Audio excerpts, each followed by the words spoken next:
So a big issue in terms of domestic violence and self-regulation, as we mentioned previously, is it undermines the ability to balance out our system and balance out the environments that we're in. Self-regulation, in simple terms, simply means our ability to monitor our thoughts, feelings and behaviours, and of course to alter them in the environments in which we're in. When of course our internal states are changing radically due to the impacts of domestic violence, not only is it difficult to monitor, evaluate and oversee them, it's also difficult to appropriate them in any environment, let alone having a sense of kind of trying to adapt them. Because what of course occurs within violence in households is once you and I have been exposed to that range of behaviours, both physical violence, psychological intimidation and threats, etc., is that we learn how to manipulate situations with a very narrow range of skill sets, and within that try and essentially force others who've got a wider range of responses and a wider range of skill sets to fit into our own. And of course typically the main way in which you and I might learn to do that is by continuing the use of the violence, either through threats, through exclusionary practices, through undermining the other person's confidence, using different subsets of those skills of intimidation, etc., to bully the other person to acquiesce or to take a backward step to what we want so we get what we want, maintain control of the other party in the environment, and of course at the same time continue to dominate the communication and the other factors that follow. And so the ongoing issue in terms of behaviours that are learned within domestic violence is the fact that they don't stop within the context or the event in the here and now in which the violence is being done. They continue as everyday strategies, and they undermine our ability to connect with other people.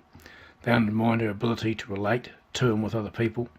They undermine the ability to communicate effectively with other people, to maintain relationships with other people, and of course to resolve disharmony or discord appropriately with other people. And so the result of all those factors is a sense where the original circumstances or outcomes of the violence continue into adult lives to prevent people from making relationships, to prevent people from having close friends, to prevent people from resolving problem-solving type issues in their lives and working them through in a step-by-step manner, in a step-by-step process.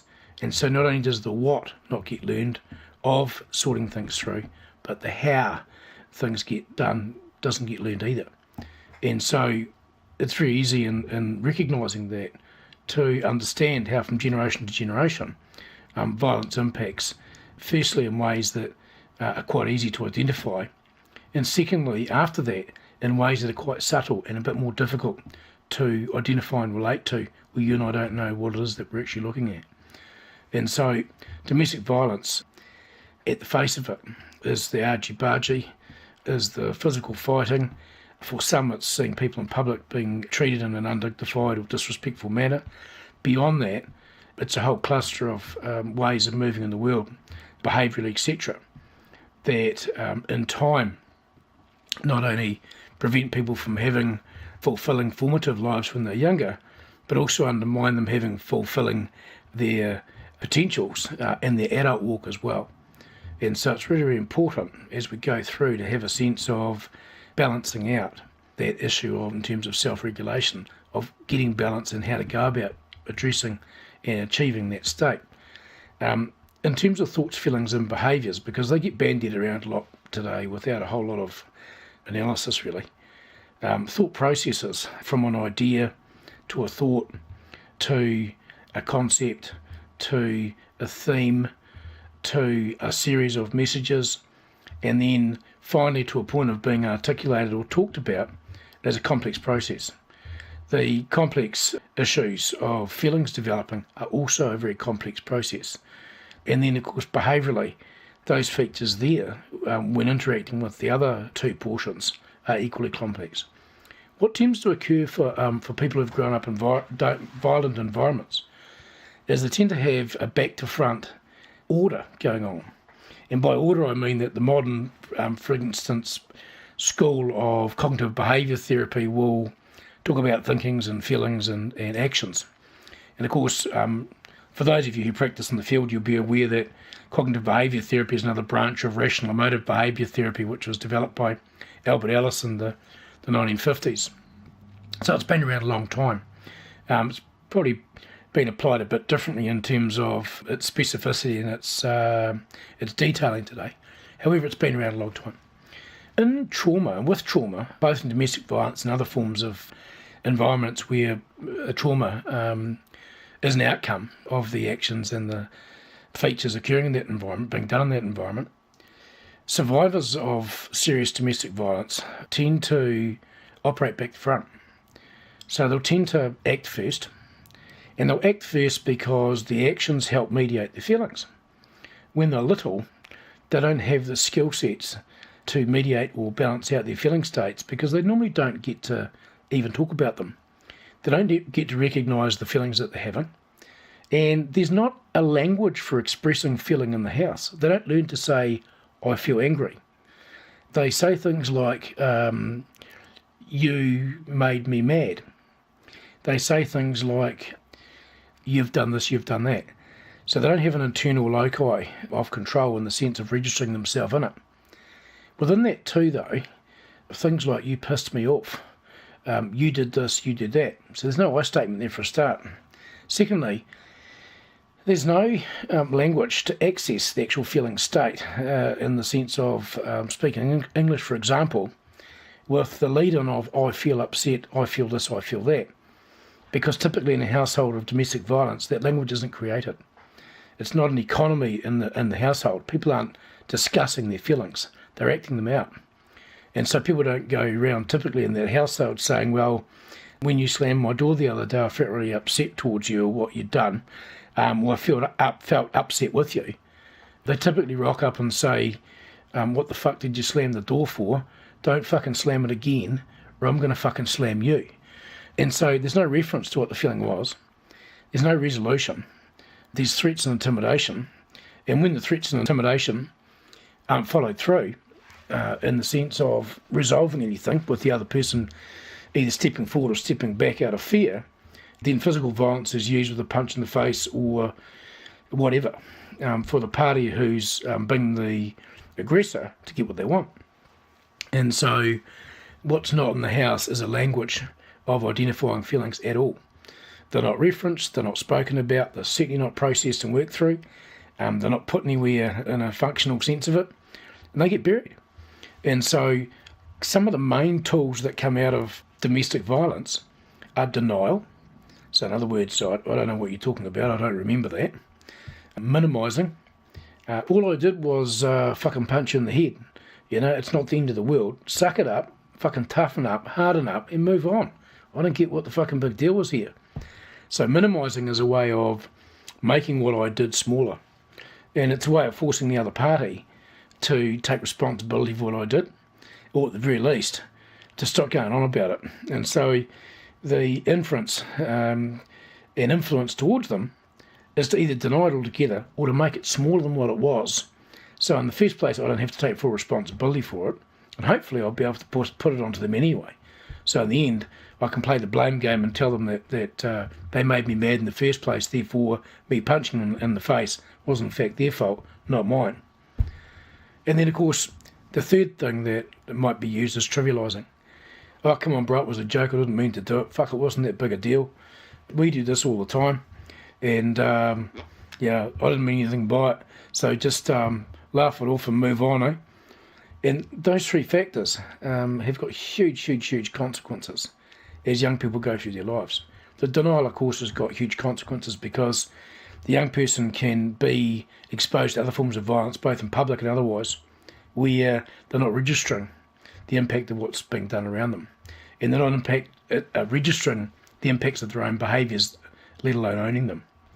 The minimising has huge consequences for health as well, because you can imagine a person who has broken their neck in a motorcycle accident going in for traction and occupational therapy and being in hospital for some time in order to recover, and then one day hitting their thumb with a hammer and automatically referencing the time when they fell off the motorbike and the broken neck, and saying to themselves in the same breath, oh, it wasn't as bad as the time that I broke my neck on the motorbike. And so the minimising comes in other areas of their life when there's damage being done in their lives or they're doing damage themselves. However, by making it smaller than what it is, there's a sense of denying the impact of ongoing harm that may not be at face value as big a harm as the other factor, i.e. in this example, the broken neck. However, whatever's being done is still doing harm, and cumulatively or in a built-up way over time will not only have more severe consequences that aren't being dealt with either, it'll wreak havoc, both in terms of relationships, in terms of communication, in terms of acting out further violence within the household, etc. And of course, trivialising's a way to force the other party back towards denial in a sense of making a joke of what was done, undermining that person and their feelings, discounting their input, so ignoring it, dismissing it, making fun of them, and of course within that, invalidating their experience and who they are. And so that's a really insidious tool in terms of making people feel depersonalised, making them feel that what they're experiencing and who they are is unreal, and of course rendering them invisible, which is particularly relevant for young women caught up in a situation where they're trapped in domestic violence, and they're looking towards in a heterosexual relationship, for example, looking towards the same gender parent, in this case the mum, to take their social cues and their lead from. And when their lead is one of submission, when their lead is one of being degraded, when their lead is one of having to suffer in silence, then that's what they learn to do. And so you can imagine as that follows through, that chain of events, that's setting up an extremely awkward situation for the future that by and large is going to continue down the same pathway, because the skill sets to say no, the skill sets to be assertive, the skill sets to identify personal needs, the skill sets to share and convey, put across what those needs are, they're simply not being learnt. And so in terms of the back to front reference that was made before, most people who are in domestic violence situations and who grow up amongst that, second generation, third generation people from within households of domestic violence, act first. They execute first, they do. One, because they have to. There's not time to sit around and process and think about things, because the emergency situation is in the here and now, being done, and there's no time to work things through in a logical manner because it's chaotic. And so little people brought up in that environment learn to act straight away and back up on what's being done. So they're going to side, for example, in a heterosexual relationship or mixed marriage relationship, partnership relationship for that matter, with one parent or the other, and act quickly, then that's what it's going to take. The other issue within that, of course, is that once that situation has either been dampened down and taken to ground, then other actions are going to follow, usually retributional ones. And so the person who's been allayed or taken to ground, often they'll get up and have another go. They're angry, there's a sense of humiliation, sometimes a sense of rejection, and there's nowhere to put that. And so they back up on that again, and they'll act out something else. And so again, there'll be a response with another action, and on it goes. For little ones who come out of that, there's a certain amount of anxiety in relation to those situations, because as much as they're unpredictable, because little people can't anticipate, they're predictable in as much as that's what gets done in the household, and after a time it becomes usual, it becomes normed, and it becomes anticipated, or in parenthesis expected, because this is what the old man does. He goes out, he comes home from the pub every night after work, or the hotel, he consumes a number of alcoholic beverages, and then he brings other people home, and then he picks his crap. So what tends to occur within that is when picking a fight, is that he then acts out whatever's going on for him during his week on the innocent party in the house. And so those who are already there know what his patterning is, particularly the older children, because they are familiar with it. They may not be comfortable with it, but they're certainly familiar with it. And so they might jump in straight away and do what they need to do to shut the situation down. Younger children, of course, they'll then have a reaction to their reaction. They'll have a response to their response. So rather than the development of primary and secondary feeling-based responses, or primary and secondary emotions in terms of picking up on the physiology related to a first feeling and a second feeling. For example, I felt angry, and when I felt angry, I felt frustrated. That might be a situation for a person who does have feeling language and does have feeling responses they're aware of and know how to manage. For a person who doesn't, it becomes, you made me mad, and now that you've made me mad, I'm going to get back at you. And so there's no processing of any feeling, there's no acknowledging it, and there's certainly no letting it go. It's one, recognition, followed very quickly by an action to try and expel the state that the person's in, and acting to change that state in some way. And the action may not necessarily be a pro-social one. It may be one that's worse than initial action, not only to shut down any threat that's coming from that, but also to have a sense of feeling and control over the bulk response, and also to have a sense of control in the sense that where I take out the source of the harm or the source of the protagonism or the source of the intimidation, then I'm on top. And the old man has lost another round, and we'll wait till next Friday night or next Saturday night or Wednesday when he comes home from down at the club with his mates, drunk. So that's the way it typically works. And so within that, there's a routine around the violence in one respect. There's also dynamic senses within the violence too, where it's not routinized, it's not static, it's not Monday, Wednesday, Friday. For some, it's every day. And so what gets adjusted to very quickly is the way that, in this case, the father comes in, the way he talks, what he's saying, how he's saying it, who he's looking at, what sort of conversation he's having, whether he's been drinking or not, providing, of course, he's a drinker, his general attitude, and, of course, whether or not he's being antagonistic or conciliatory in terms of the response. And so all these details are being carefully monitored in the environment. And for little people who get used to doing that, they develop huge anxiety because they're not there to have a feel-good exchange with the other party. They're there waiting for when violence is going to be acted out, and so they're anxious. They're not settled or relaxed. And as that little person gets older, those responses that have been developed within them get further and further ensconced and harder to change. And so, in the first instance, there's simply acting. What occurs in a cognitive sense, in the sense of the mind and the sense of thought process, is that thoughts become, or cognitions become avoidant. In other words, they don't get worked through at all because the thought process has typically been shut down by a trauma one, in the sense of the person has escalated. The person's so worked up within themselves, they've got serotonin having been released, which of course is a chemical messenger in the brain. That's going tink, tink, tink, tink, tink, tink, tink very, very quickly. They've got adrenaline being released, which is of course a fight-flight response. And that fight-flight response is telling the body it's an emergency. It's the mind telling the body it's an emergency, prepare, prepare, prepare.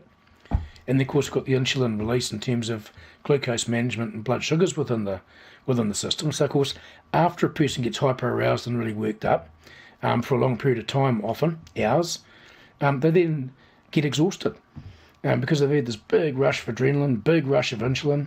Serotonin production has increased and it's sped up. So the thought process is going tick, tick, tick, tick, tick, tick, tick, tick, tick, tick, tick, trying to keep up with the chaos in the environment. And it's not a training environment in the sense of like an army environment where drills are being learned or set automated patternings are being learned around incoming threats with a team, for example, who are operating in mayhem but not chaos. And the difference is that those operating in mayhem know what they're doing amongst the mayhem. They're not operating in chaos where they don't know what they're doing and don't have set drills or responses in mind that people are going to automatically go to under instruction, etc., under code, etc. In a family system, when there's domestic violence, it's chaotic. So there are no boundaries. There's not a sense of A, B, C, D and who's going to do what next. And there's not only no boundaries in who's going to do what next, everyone's pumping. And so there's not a logical thought process that's followable going down. That's not what's being done. And it's not what's occurring. And what's occurring is a state of heightened arousal. What's occurring is a sense of being able to discern very quickly as to who's doing what and how to whom, and what am I going to do to back up on this. And so typically a person will grab whatever's at arm's length, where they haven't punched someone out, or started punching them out, or put them in a headlock, or tackled them to the ground, and they're going to start attacking them, typically to shut them down, as opposed to that process of seeking out to hurt someone. It's to stop the violence, ironically, using further violence to dampen it down. And of course the last response is one of feeling-based responses. So it's going to action, thought process, which isn't being worked through because the person's too escalated to engage a thought process. And of course within that, there's adrenaline being released, there's endorphins being released, particularly where someone's already been hurt. And so it's operating at a more subtle level than the feelings-based state level. And so those things are taking priority, and not only is the endocrine system releasing them in a more subtle manner, they're not being registered in a way that a feeling is registered. They're being registered in a way where the state is immediate. There's no build-up. Bang, it's there. It's going down. And so it's going to take some time for those hormonal mixtures being released to actually settle in the system enough to then register a feeling. And so after that pump process, there's in a whole bunch of feelings later, but they're quite a bit later. They're after the hyperarousal from the different hormones actually settles down enough, and then a sense of the feelings going on, and often they're relationship-based feelings. So there might be sadness, there might be anger, there might be frustration. Oh, fuck, there's the old man, he's giving mum a crack again. Fuck, why didn't we just stab him this time, the egg? So it's that type of negative process going on. And so the feelings aren't typically feel-good ones. The ones associated with fallout in the house, the ones associated with having failed, the ones associated with negative or unfeeling outcomes that people don't want to connect with because they're typically not pretty. And that reinforces a sense of not processing or owning feeling states. And then, of course, typically from there'll be a sense of battle's over, let's do R&R. And so there'll be alcohol, there'll be a blow, a dack. People might get on a bowl, they might blow a few trails, they might do whatever they do to numb the feeling states. And so when they get up the next morning, the feelings are typically anger, sadness, sometimes depression, where there's been a low mood and it's been there a long, long time. And there's a general disquiet in the house with a low point to it. And so there's thunderclouds in the house. Or the person's just feeling really, really down.